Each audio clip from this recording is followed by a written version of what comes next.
سبيل الدموع سبيل مريح.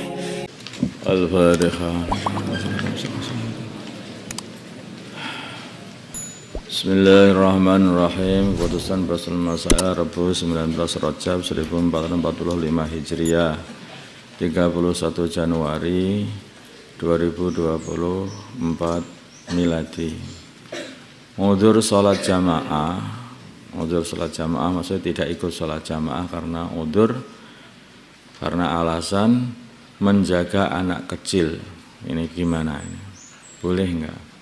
Pertanyaan, apakah termasuk udzur untuk meninggalkan sholat berjamaah bagi orang yang mempunyai anak kecil ketika tidak ada yang menjaga anaknya di rumah, maka dia harus menjaganya?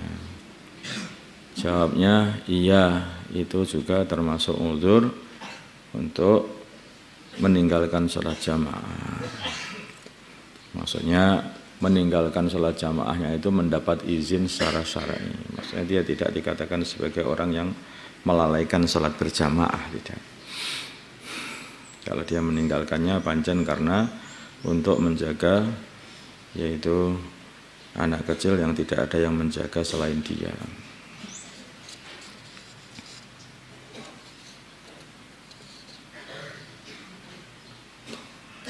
As-salisu al-khawfu 'ala al-ahli min walidin wa walidin wa zawjin in kana yaqumu bi tamridi ahadihim fa inna dhalika 'udhrun fi takhallufi 'anil jamaah.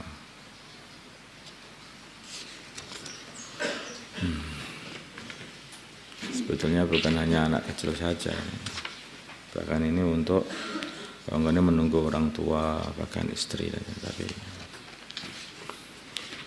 karena menyebabkan nanti bahaya untuk mereka. Makmum masbuk yakin akan ada yang bermakmum kepadanya. Makmum masbuk yakin akan ada yang bermakmum kepadanya. Jika ada makmum masbuk itu adalah dia itu makmum sedangkan imam sudah mendahului dia 1 rakaat, 2 rakaat dan sebagainya. Ketika ada makmum masbuk, ketika menambah rakaat, dia yakin ada orang yang lain yang akan bermakmum kepadanya, sehingga ia langsung merubah niat menjadi imam. Pertanyaan, bagaimana sholat yang ia kerjakan? Sholatnya sah.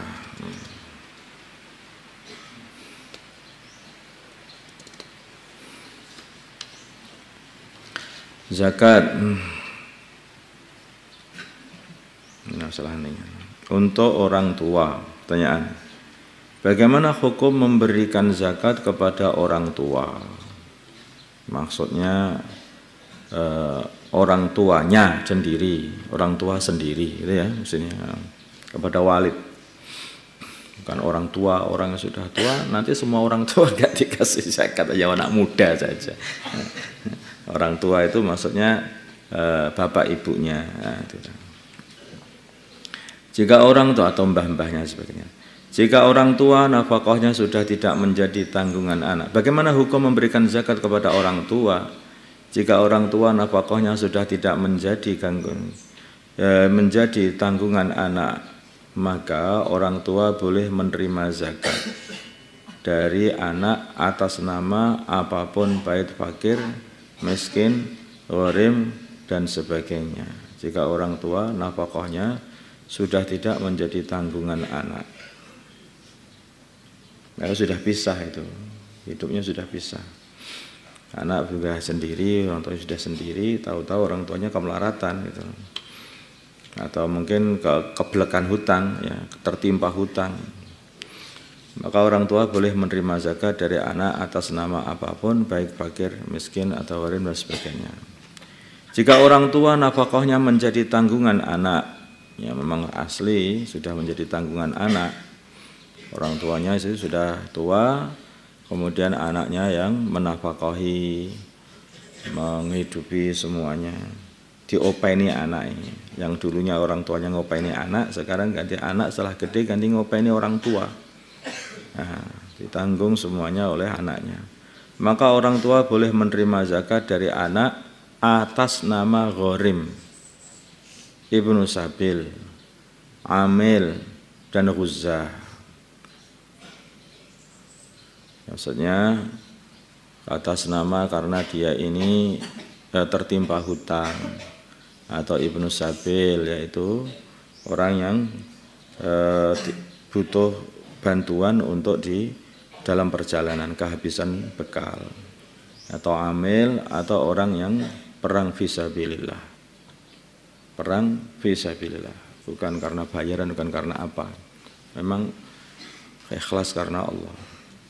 Tidak boleh atas nama fakir, tidak boleh atas nama fakir. Tentu saja karena fakir, dua-duanya ya fakir lah. Tidak boleh nama fakir karena sudah masih dalam suatu keluarga.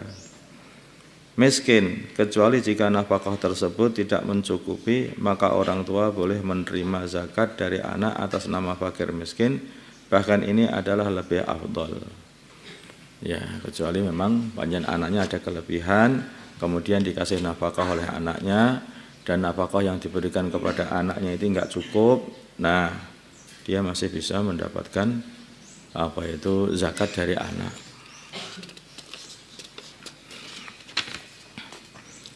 Kerikil jumroh, menggelinding keluar dari tempat pelemparan jumrah, marma. Seseorang melempar jumroh, kemudian karena tempat kerikilnya, yaitu tempat pelemparan jumroh sudah penuh, maka batu kerikil yang ia lempar menggelinding keluar dari tempat tersebut. Apakah lemparan jumroh sudah dianggap sah?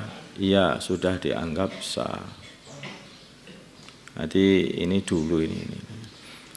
Jadi dulu itu di bawah itu ada tugu begitu, terus di bawah tugu itu ada tempat penampungan kerikil itu mungkin maksudnya.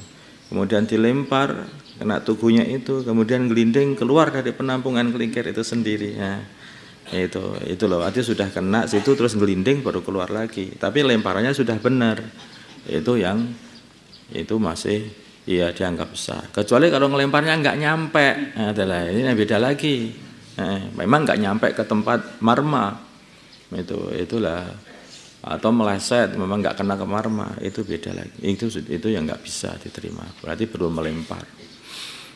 Tapi sudah kena marma, tetapi tempat pelemparan jumrah, tapi gelinding sampai keluar, itu sudah kena, dianggap kena.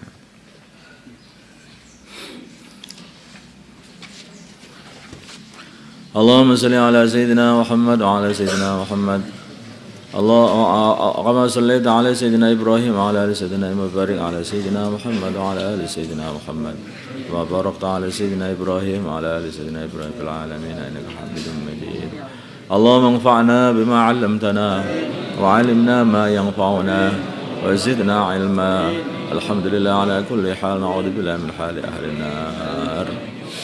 اللهم اهدنا واهد أمراءنا وزعماءنا وعلماءنا وعوام المسلمين أجمعين، واجعلنا سببا لمن اهتدى، واجعلنا سببا لمن اهتدى. اللهم ردنا ورد المسلمين جميعا إلى دينهم ردا جميلا. اللهم أعز الإسلام والمسلمين وأذل الشرك والمشركين ودمر أعداء الدين. اللهم انصر المجاهدين في سبيلك في كل مكان. اللهم انصر الداعين إليك في كل مكان. اللهم انصر الآمرين بالمعروف والناهين عن المنكر في كل مكان. اللهم انصر إخواننا المسلمين المستضعفين في غزة وفي فلسطين وفي كل مكان. اللهم انصرهم نصرا عزيزا وافتح لهم فتحا قريبا. اللهم أيدهم بتأييد من عندك. اللهم اجعل لهم من كل ضيق فرجا. اللهم احفظهم من بين أيديهم ومن خلفهم وعن أيمانهم وعن شمائلهم ومن فوقهم ومن تحت أرجلهم ونعيذهم بك من أن يغتالوا من تحتهم. صلى الله على سيدنا محمد النبي الأمي وعلى آله وصحبه وسلم والحمد لله رب العالمين.